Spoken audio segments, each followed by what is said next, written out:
My name is Elena Ward, and I was 23 years old when my family sat me down over Sunday dinner and told me my future was being paused. Not because we were broke. Not because there had been an emergency.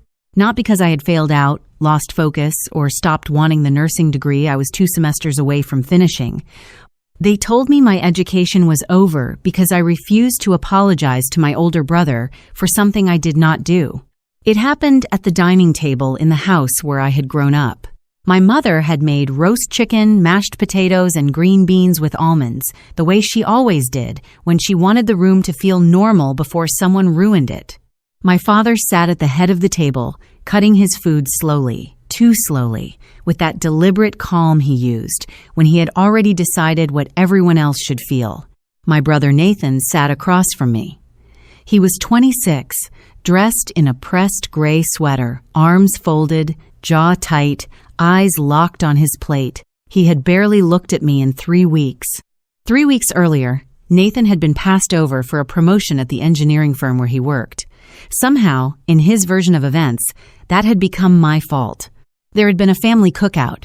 One of his coworkers, a man named Eric, had asked me what Nathan had been like growing up. I had said, without thinking much of it, that Nathan was smart, but had always struggled when people criticized him. It was not cruel. It was not a secret. It was the kind of honest sentence people say in casual conversation and then forget. Nathan did not forget. By the next morning, that sentence had grown teeth. He told my parents I had embarrassed him. Then he said I had undermined him. Then he said I had probably cost him the promotion. By the end of that week, my one sentence at a barbecue had become the reason his career had stalled. And because he was Nathan, my parents believed him. That was how it usually worked in our family. Nathan's version of a story came into the house like weather. Everyone adjusted around it. If he was hurt, we had injured him. If he was angry, someone had provoked him. If he failed, something unfair had happened to him. And if I had a different version, it was treated like resistance. So when my father put down his fork that Sunday night and folded his hands in front of him, I already knew a performance was beginning. "Elena," he said, "we need to talk about your behavior." I remember looking at my mother first. She was focused on her plate, moving one green bean from one side to the other without eating it. That told me almost everything. My father said that as long as I lived in their house and accepted their help with tuition, I represented the family. He said people in this family did not sabotage their siblings. He said Nathan deserved a real apology, not the short, polite one I had given 2 weeks earlier just to keep peace. Then he said the sentence that made the room go very still. "If you can't understand the seriousness of what you did, then your mother and I are going to pause our contributions to your tuition until you do." Pause. That was the word he used, as if my degree were a streaming subscription. As if 2 years of clinical rotations, exams, early mornings, late shifts, and debt could be turned off with a calm hand at the dinner table. My mother reached for Nathan's glass and refilled his water. He still had not asked for it. I watched her do that, and something inside me became very quiet. For 23 years, I had been the reasonable daughter, the flexible daughter, the one who adjusted. If Nathan wanted the bigger bedroom, there was a reason. If Nathan ruined a holiday, he was stressed. If Nathan shouted, he was passionate. If I cried, I was sensitive. I had made room for him so many times that I had almost mistaken shrinking for love. But sitting there, being told that my education would be held hostage until I bowed my head to a lie, I felt the limit arrive, not loudly, not dramatically, just with the clean finality of a door clicking shut. I looked at my father, then at my brother, and I said, "All right," not, "All right, I'll apologize," not, "All right, you win," just, "All right." My father nodded like he had handled the situation. My mother exhaled. Nathan finally lifted his eyes to mine, and for 1 second, I saw satisfaction pass across his face. That was the last thing he gave me in that house. I pushed back my chair, placed my napkin beside my plate, and went upstairs. I did not sleep. By 10 o'clock, I had pulled 2 suitcases out of the closet. By midnight, they were open on my bed, half full. I packed quietly. Clothes, shoes, my nursing textbooks, my clinical folders, my birth certificate, my social security card, a small envelope with cash I had saved from a part-time job my parents thought I had quit months earlier. They had always hated that job at the urgent care clinic. "We take care of you," my father used to say. "Why do you need to work?" I did not have a perfect answer then.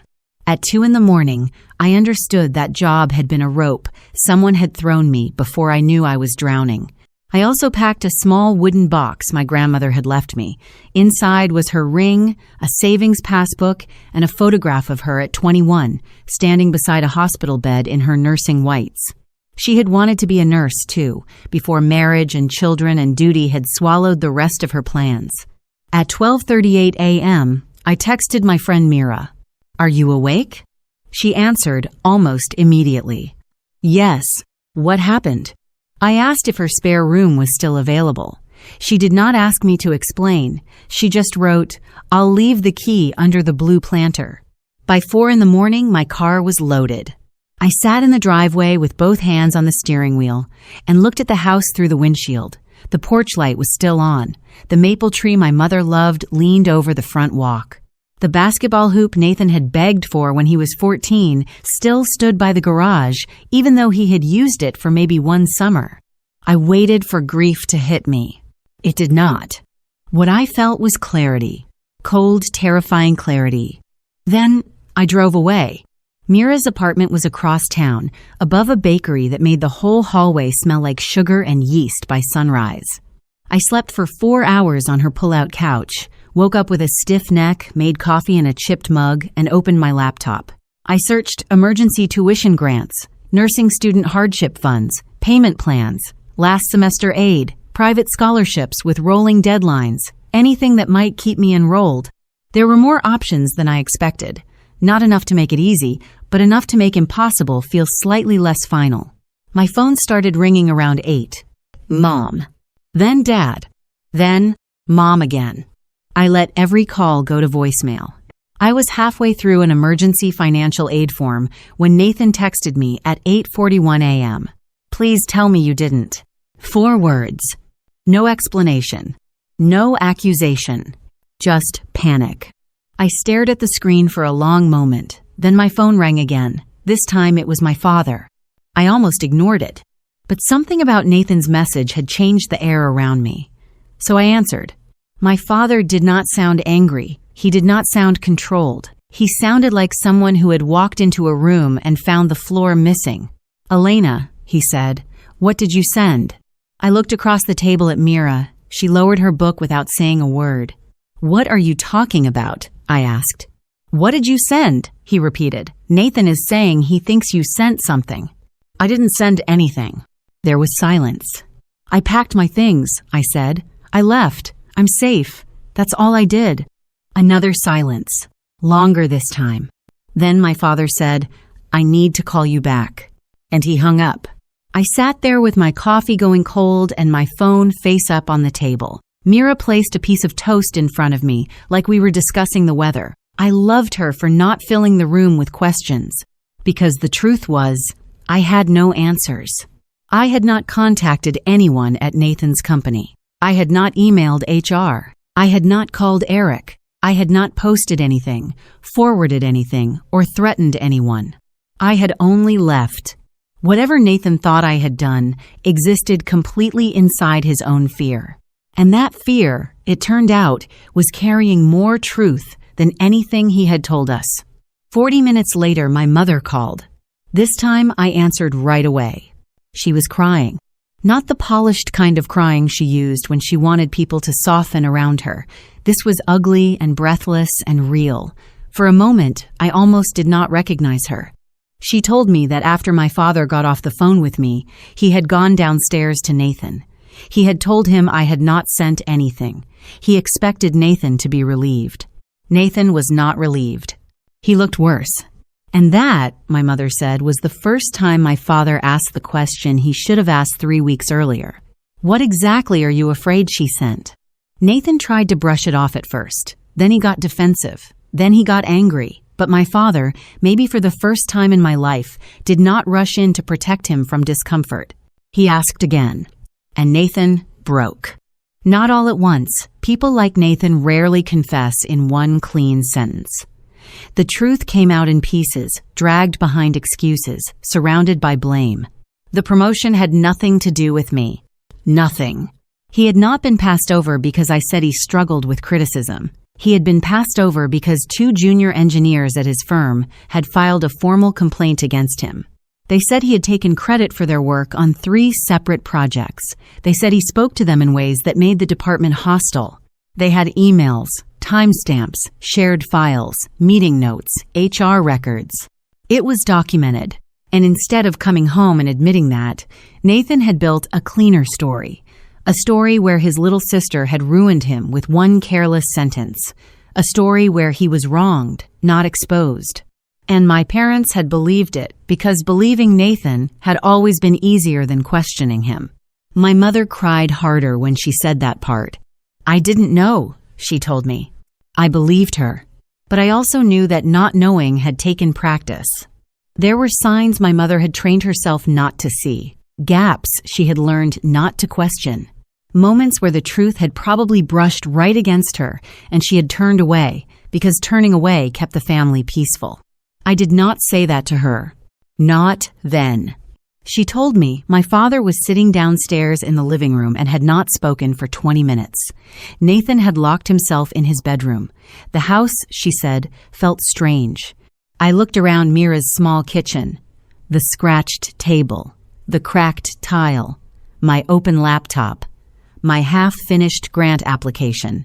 The house felt strange last night too, I said. You just weren't the ones being threatened. She went quiet.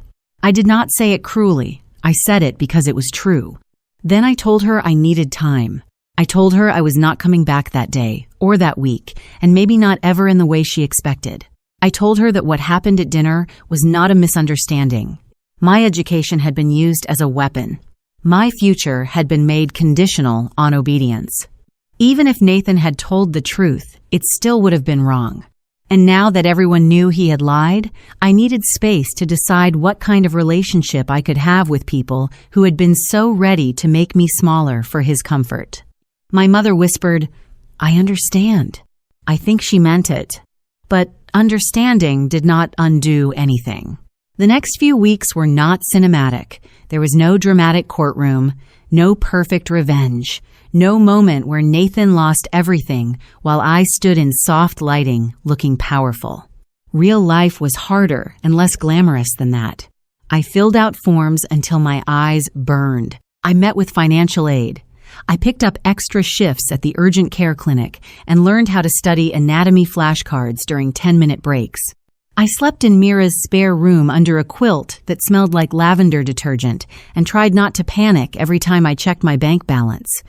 The emergency grant came through first. It covered enough that I cried in the parking lot outside campus, quietly, with both hands over my mouth. Then my clinic manager added me to 2 extra evening shifts a week. One of my professors helped me apply for a nursing completion scholarship I had never heard of. Little by little, the ground appeared beneath me again. My father called 2 weeks after I left. I nearly did not answer. When I did, he did not begin with an excuse. He did not say Nathan had been under pressure. He did not say they had all made mistakes. He said, I was wrong. Then he said he had let his idea of Nathan blind him to who I was. He said he had treated my future like something he owned. He said he was sorry. It was the plainest apology he had ever given me. It did not fix everything, but it was real enough that I kept it. My mother and I speak carefully now, slowly, not every day, not the way we used to when I was still pretending closeness and peace were the same thing. She asks about school. I answer. Sometimes she cries, and sometimes I let the silence stay because I am no longer responsible for rescuing everyone from what they feel. Nathan and I have not spoken. Maybe one day we will. Maybe not. I no longer believe forgiveness has to arrive on someone else's schedule just because they are uncomfortable with the consequences of their own choices. What I know is this. I am 4 weeks from finishing my nursing degree. I have a small apartment with secondhand furniture and a desk by the window. On that desk sits my grandmother's wooden box, the one I carried out of my childhood home before dawn. Her ring is still inside. So is the passbook. So is the photograph of her, in her nursing uniform, looking straight into the camera like she already knew something about survival that I would need one day. Every morning, before class or work, I see that box. And it reminds me that even when I was shaking, even when I had no plan beyond leaving, even when the people who were supposed to protect me tried to make my future conditional on my silence, some part of me still knew the truth. I was not the problem at that table. I was the person who finally stood up from it. And that is the part no one gets to pause. Not my father. Not my mother. Not my brother. Not anyone. If you have ever been asked to make yourself smaller so someone else could keep feeling innocent, then you understand why leaving can be more than leaving. Sometimes it is the first honest thing you ever do for yourself.